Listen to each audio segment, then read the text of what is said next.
ರಾಜ್ಯದ ಜನತೆಗೆ ಶ್ರೀರಾಮನವಮಿಯ ಶುಭಾಶಯ. ರಾಮ ನಮ್ಮ ದೇಶದ ಆದರ್ಶ ಪುರುಷ. ಇವತ್ತು ದೇಶದಾದ್ಯಂತ ರಾಮನವಮಿಯನ್ನ ಆಚರಣೆ ಮಾಡ್ತಾ ಇದ್ದಾರೆ. ನಾನು ಆಚರಣೆ ಮಾಡ್ತಾ ಇದ್ದೀನಿ. ಪ್ರಮುಖವಾಗಿ ವಿಧಾನಸಭಾ ಅಧಿವೇಶನ. ಈ ಬಾರಿ ವಿಧಾನಸಭಾ ಅಧಿವೇಶನದಲ್ಲಿ ಬಡ್ಜೆಟ್ ಮೇಲೆ ವಿಸ್ತೃತವಾದಂತಹ ಚರ್ಚೆ ಆಯಿತು. ನಾವು ವಿರೋಧ ಪಕ್ಷವಾಗಿ ನಾವು ಸಿದ್ದರಾಮಯ್ಯ ಮಾಡಿರೋ ಸಾಲ, ಸಿದ್ದರಾಮಯ್ಯ ಹೇಳಿದ್ದೇನು ಮಾಡಿದ್ದೇನು, ಈ ಗ್ಯಾರಂಟಿಗೋಸ್ಕರ ರಾಜ್ಯದ ಜನರುಗಳ ಮೇಲೆ ತೆರಿಗೆಗಳನ್ನ ಹಾಕುವಂತ ಒಂದು ಹುನ್ನಾರವನ್ನ ನಾವು ಮಾಡ್ತಾ ಇದ್ದಾರೆ.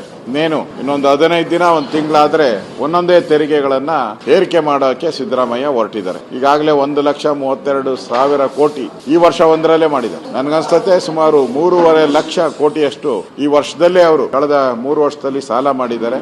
ನಮ್ಮ ಹೋರಾಟ ಜಕ್ಕೂರು ಫ್ಲೈಯಿಂಗ್ ಸ್ಕೂಲ್ ಏನಿದೆ ಅದು ಹಿಂದೆ ನೆಹರು ಅವರು ಬಂದು ಉದ್ಘಾಟನೆ ಮಾಡಿದ್ರು. ಮಹಾರಾಜರು ಅದಕ್ಕೆ ಜಮೀನನ್ನ ಕೊಟ್ಟಿದ್ರು. ಸುಮಾರು 250ಕ್ಕೂ ಹೆಚ್ಚು ಎಕರೆ ಜಮೀನು ಪರೆಬಾರ ಮಾಡಕ್ಕೆ ಹೊರಟಿದ್ರು ಸರ್ಕಾರ. ಅಲ್ಲೊಂದು ಕ್ಲಬ್ ಮಾಡಬೇಕು, ಈ ತರದ ಏನೇನೋ ಕಾಂಪ್ಲೆಕ್ಸ್ ಗಳು ಮಾಡಬೇಕು, ಈ ತರದಲ್ಲ. ನಾನು ಅದನ್ನ ವಿಧಾನಸಭೆಯಲ್ಲಿ ವಿಸ್ತೃತವಾಗಿ ಚರ್ಚೆ ಮಾಡಿ ಅದನ್ನ ರದ್ದು ಮಾಡಿಸಿದ್ದೀನಿ. ಅದೊಂದು ಲಂಗ್ ಸ್ಪೇಸ್, ಅದು ಹಾಗೆ ಉಳಿಬೇಕು. ಚರಿತ್ರೆಯಲ್ಲಿ ದೇಶದಲ್ಲೇ ಮೊದಲ ಟ್ರೈನಿಂಗ್ ಸೆಂಟರ್ ಅದು ಫ್ಲೈಯಿಂಗ್ ಟ್ರೈನಿಂಗ್ ಸ್ಕೂಲ್. ಅದನ್ನ ಉಳಿಸುವಂತ ಕೆಲಸವನ್ನ ವಿಧಾನಸಭೆಯಲ್ಲಿ ನಮ್ಮ ಹೋರಾಟದ ಫಲವಾಗಿ ಅದು ಕೂಡ ಉಳಿದಿದೆ. ಅದೇ ರೀತಿ ಸಿಲ್ಕ್ ಮತ್ತು ಮಿಲ್ಕ್ ಕರ್ನಾಟಕದ ಒಂದು ಆಸ್ತಿ. ಇವತ್ತು ಸಿಲ್ಕ್ ಫ್ಯಾಕ್ಟರಿ ಏನು ಮೈಸೂರಲ್ಲಿದೆ, ನಂಜನಗೂಡಲ್ಲಿ, ಅದನ್ನ ಮುಚ್ಚುವಂತ ಪ್ರಯತ್ನವನ್ನ ಮಾಡಿದ್ರು. ಆ ಜಾಗವನ್ನ ಸುಮಾರು 6 ಎಕರೆ ಜಾಗವನ್ನ ಕಬಳಿಕೆ ಮಾಡಕ್ಕೆ ಹೊರಟಿದ್ದು. ಅದನ್ನು ನಾನು ದೊಡ್ಡ ಹೋರಾಟ ಮಾಡಿದಿರಿ ವಿಧಾನಸಭೆಯಲ್ಲಿ. ಅದು ಕೂಡ ಪ್ರಸ್ತಾವ ಮಾಡಿ ಮಂತ್ರಿಯ ಬಾಯಲ್ಲಿ ಅದನ್ನ ನಾವು ಮುಚ್ಚಲ್ಲ, ಇನ್ನಷ್ಟು ಡೆವಲಪ್ ಮಾಡ್ತೀರಿ ಅಂತ ಹೇಳಿ ಒಪ್ಕೊಂಡಿದ್ದಾರೆ. ಅಂದ್ರೆ ನಮ್ಮ ಹೋರಾಟದ ಫಲವಾಗಿ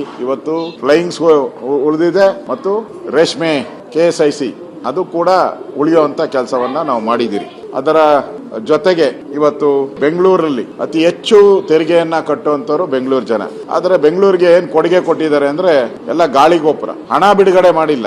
ಆದ್ರೆ ಯೋಜನೆಗಳು ದೊಡ್ಡ ಟನಲ್ ರೋಡ್ ಇದೆ, ಫ್ಲೈಓವರ್ಸ್ ಇದೆ, ಸ್ಕೈ ಡೈವ್ ಇದೆ, ಏನೇನ್ 108 ಯೋಜನೆ ಪ್ರಾರಂಭ ಸರ್ಕಾರ ಬಂದಾಗ ಬ್ರ್ಯಾಂಡ್ ಬೆಂಗಳೂರು ಅಂತೂ 3 ವರ್ಷ ಆಯ್ತು. ಇನ್ನು ಬ್ರ್ಯಾಂಡ್ ಅಲ್ಲ, ಇರೋ ಬೆಂಗಳೂರ್ನು ಹಾಳು ಮಾಡ್ಬಿಟ್ಟು ಕಸದ ಬೆಂಗಳೂರು ಮಾಡ್ಬಿಟ್ರು, ಪಾಟೋಲ್ ಬೆಂಗಳೂರು, ಗಾರ್ಬೇಜ್ ಬೆಂಗಳೂರು. ಹಣ ಇಲ್ಲ, ಬುರುಡೆ ಮಾತ್ರ ಬಿಡುವಂತ ಕೆಲಸವನ್ನ ಮಾಡಿದ್ದಾರೆ. ವಿಧಾನಸಭೆಯಲ್ಲಿ ಬಿಡಿಯಾಗಿ ಅದನ್ನ ಬಡ್ಜೆಟ್ ಅಲ್ಲಿ ರಾಜ್ಯ ಸರ್ಕಾರ ಕರ್ನಾಟಕಕ್ಕೆ ಮಾಡದಂತ ರೈತರಿಗೆ, ಬಡವರಿಗೆ ಮಾಡದಂತ ಪಾಪ ಪುಣ್ಯದ ಮಥನವೋ, ನೀತಿ ತತ್ವದ ಕಥನವೋ, ಬಲಾಬಲಗಳ ಘೋರ ಕದನವೋ, ಪ್ರೇಮ ಕಾಮದ ಸದನವೋ, ರಾಗ ದ್ವೇಷದ ದೋಷವೋ, ಜನ್ಮ ಜನ್ಮದ ಪಾಶವೋ,